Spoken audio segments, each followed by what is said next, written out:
Well, good morning, everyone. This is Barry's Best Honey. I'm Mike, and I do bees, but not this time of year.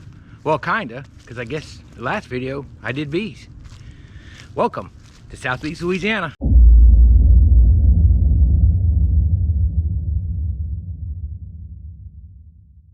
Well, folks, we are back. I think it's the 19th today. It is the 19th. Is it the 19th? I'm sure it's the 19th. If not, I'll put the date up there. I don't keep up with the date too well. And it is winter time for real here finally. We had our big Arctic blast like everyone else did, and we stayed in the teens for a couple days. We didn't get out of freezing. But it's turned out to be a beautiful day. It's about 45. The wind's blowing, so that makes it a little cool, but I'm out here getting some work done. And these are the things we do in the wintertime. Just a bunch of tedious tasks. I started this video channel with tedious tasks because I started at the beginning of a year showing the average beekeeper in our area what it took me to raise bees. This video channel was made to just show those people that run up and say, oh, I'm gonna get bees, I want to have bees. Show them that it's not just bugs in the box and honey every year and tiptoe through the tulips. No, not at all. Maybe with 1 or 2 hives it is, but not with 20, 30, and 40 hives. Then it becomes work. So anyway, I'm just out here goofing around, taking advantage of the beautiful weather before we get cold again, and I got water boiling because one of the things I'm doing is melting my burr comb. Now, as you can probably see behind me, I have a pot boiling. I like to take advantage of the cool days to do stuff like this because the bees aren't all over the place jumping in my smelly wax. I don't use my nice, fancy, beautiful Maxent melter for this. This is old burr comb. I showed you guys in video year after year. Each year I do this, how I do it, and why I do it. So I won't go through the whole process. I'll link it above as far as one of the videos you can watch. But I'm just going to show you the things I'm doing in a tedious winter day. And I've always told y'all, comb is gold. I save burr comb, and I'll tell you why. I make big blocks of it. Here, let's go look at last year's.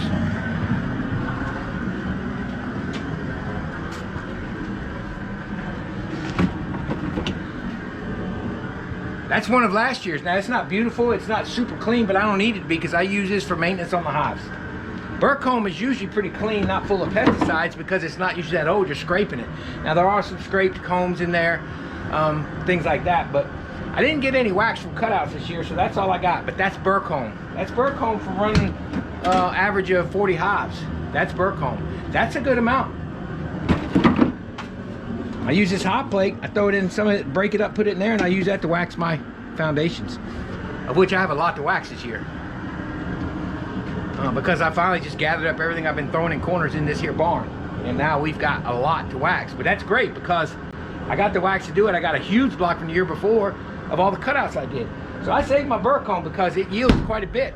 So I get my pot boiling. And the bees are actually flying right now. It's 45 and cold, windy, but they will fly in this cool weather. They're out there. I saw a few of them around my trees. They're looking for stuff, but you don't have like in 60, 70 degrees, there would be bees everywhere when they smell this wax. So let's throw this in. I'm gonna show you the burr comb I got. I'm gonna throw it in and melt it down. Here's a bag. This is burr comb in some frames. This is some old frames that maybe were old foundationless or whatever left over from years gone past. I save it. Oh, it's still got honey in it. Don't need that all over my gloves, do I? I got my gloves on because I'm also working on something else, so I need to take these off for what I'm doing now. And then this. That's a lot of comb. Now, some of that is old frames. I will say that. It's not all burr comb. You can see pollen. But that's probably about 20 scraped frames, 20 or 30 scraped frames. So that's not the cleanest to comb. So I'm gonna melt it down. I throw this into a hot boiling pot of water. I boil it, I strain it, I pour it into a bucket, I leave it overnight. That's it.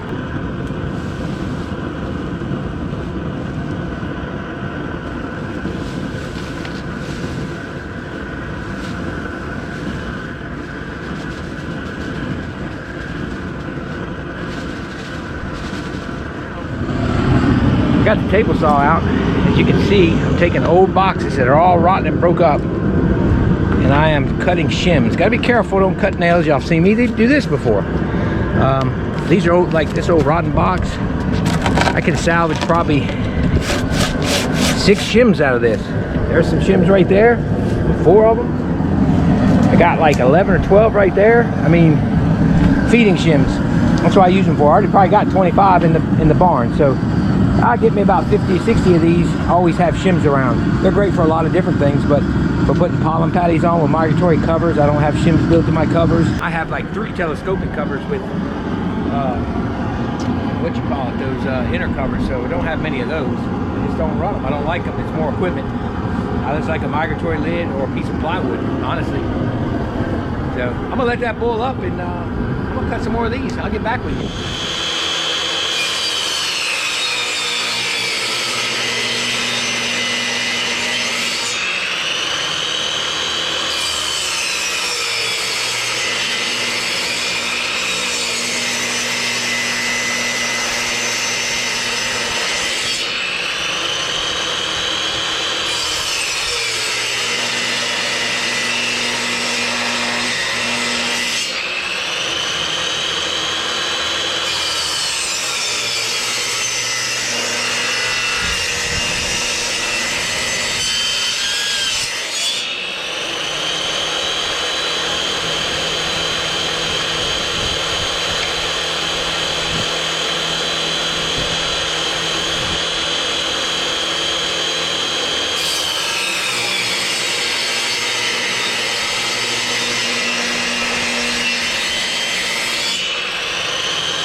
Simple as that.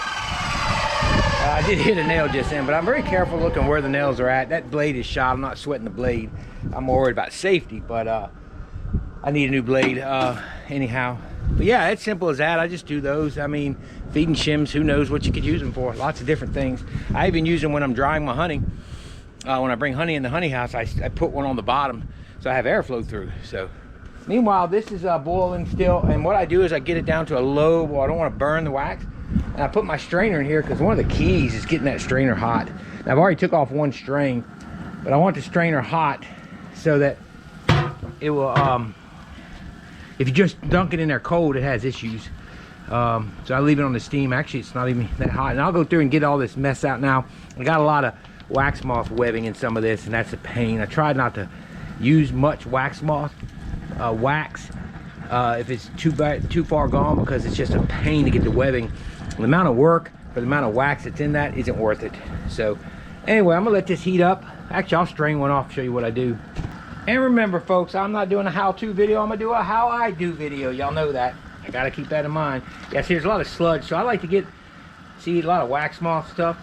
I like to get that initial mess out best I can. So I take this thing and scoop it in here and get us a whole bunch of goop. And I take this, and I work it, and it goes right on out of the strainer. I just work it. Nasty, right? But this is great wax for like swarm traps, anything like that. And I go dump this old mess in the woods. I just stir it out of here. Stir it out, and it'll get most of the wax out. Not all of it, of course, we know that, but it gets a lot of it out. So it's one of them days we're just killing time doing errands, doing little chores rather that need to be done, so we're not chasing our tail come March. See, it's pretty much dried out. I'll go dump this in the woods. It's as simple as that, folks. That's what I'm doing. Then when I can't get no more in here with this strainer, I'll put the strainer on a bucket and I'll pour it off, and I'll do the same thing over the bucket. And then I'll just put a piece of plywood over that bucket and let it cool in here. Of course, it's going to be really cold, so it's going to crack pretty bad, but I don't care. It'll be all right. It's going to get melted down and thrown on frames anyway. Hey, there's something else too. When I cut those boxes, I'll tell you something I've done before. I've actually taken deeps that were, you know, the tops were still good, which is rare. Usually the tops rot out first by the where the frame rests are, but I'll take those, and if the frame rests are good and I got rotten spots on the bottom, I'll cut them. If there's enough meat left in the wood, I'll cut into a medium. because I use mediums, so that's always an idea too. Done that. So I finished up cutting these shims. I don't go too crazy getting too far down on some of those, because you could probably tell I'm very unprofessional with a saw, and probably on the side of dangerous. So I'm very careful. I don't want to say I fear the saw, but I have a very healthy respect for a table saw, router table, things like that. And I used to do all my own boxes. That's one of mine, the rabbit jointed boxes.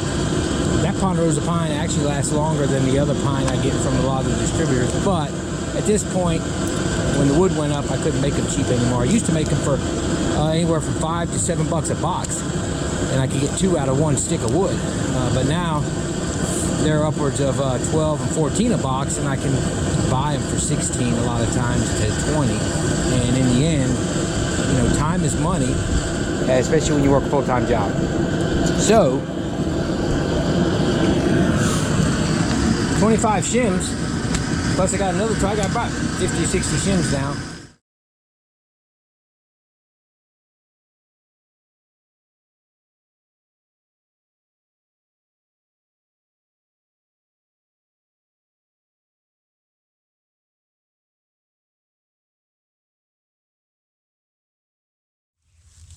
So my video cut off. Batteries don't like the cold either. Anyway, scraping boxes, you know. But again, I think that's wherever I left off. What I was saying was my lids. I scrape them, but I don't like to scrape all the propolis off. The bees will use it again, but I like to get it smooth, you know, for when I put them on boxes. So I just kind of take a light scrape on them. I leave a little bit on. They got a little something to work with, but no reason to take it all off. See? But I do all my stuff like that and just kind of clean it up, get it ready to go so that it's stacked. I get a good inventory on everything and know what I own, what I have, what I need. In the spring, I'll be able to go, oh, okay, I know I got, you know, 30 lids or 25 lids or whatever with whatever I bought, whatever I cleaned. So I like to get all my equipment ready in the winter. I don't build a lot of my equipment like everybody does in the winter. I'll kind of ease into spring and see how things are going, because obviously with limited space, the loft in the honey house and this little barn here, I like to keep my stuff unassembled if I don't need it, you know. It stores better, obviously, so. But because I got enough of these between dead outs and combines, and you know, reducing colonies down. I probably got, I think I counted like 9 boxes or something out here, and then another probably 10 in there. So I got about 19, 20 boxes, so I'm good.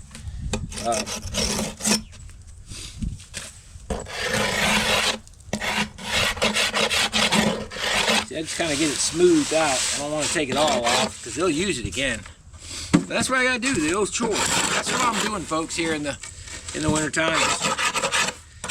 Taking care of a few chores, cleaning some boxes. I'll stack them all up, get them off of this trailer. This is kind of my catch-all where I put everything.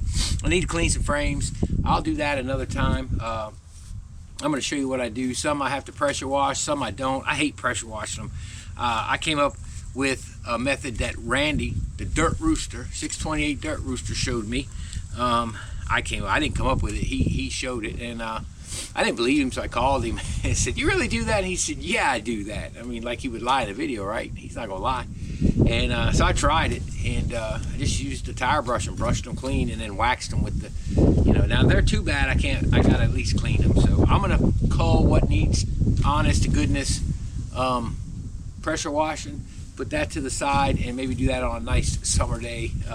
But the ones I can do in the cold, which hopefully I'll do tomorrow, because they just clean better in the cold. I can get them all done and stack them to the side, and then we'll go into waxing frames, because we don't want to miss out on that. We got to do some waxings. So I'm going to switch over to tomorrow's video real quick here and let you see how the wax came out. Well, really quick, folks, like I said, I wanted to go ahead and show you the next day of what the wax looks like. So let's real quick take a look and see what we got in the wax. Let's see. All right, yeah, it's still pretty cruddy looking, but that's all right. I'll tell you what I'm gonna do with that in just a second. Let's go dump it and scrape it. There was a lot of honey in this, and I can tell by the thickness of the water. So, oh yeah, that's some thick stuff. A lot of honey in here, a lot of crud, dirt, debris. Look how thick that is.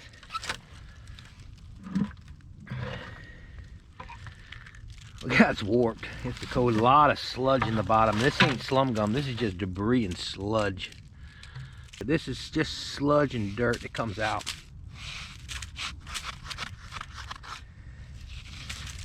There he scrapes off.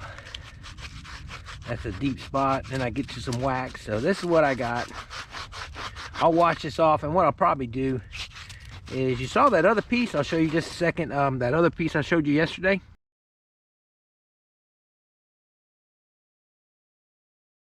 Yeah, that piece right there.